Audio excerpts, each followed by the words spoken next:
Endi boshlagan buxgalterlarga men nima maslahat bergan bo'lardim? Один из provodka, hujjatlar, отчетlar va hokazo hamma ish boshida kasha bo'lib ketadi. O'shaning uchun birinchi qiladigan ishi yodlashdan emas, tushunishdan boshlash kerak. Provodkani ma'nosini tushunadigan bo'lsa, o'shanda osonlashadi. Qiyin tuyulishi ishni qo'rqitish kerak emas. Bu qobiliyat yo'q degani emas. Boshida hamma ish ham qiyin bo'ladi. Birinchi o'rinda demak, qilayotgan ishni ma'nosini tushunishga harakat qilish kerak.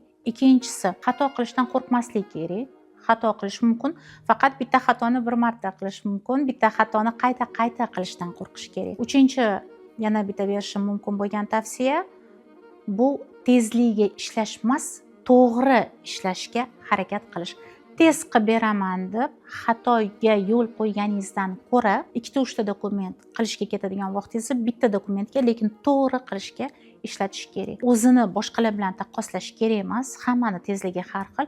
O'zini kechagi o'zi bilan taqqoslasa yetadi. Kechagidan bugun yaxshiroqmisiz? Kechagidan bugun ko'proq ishni qila olyapsizmi, bila olyapsizmi? Siz уже zo'r o'sib kelayotgan buxgaltersiz.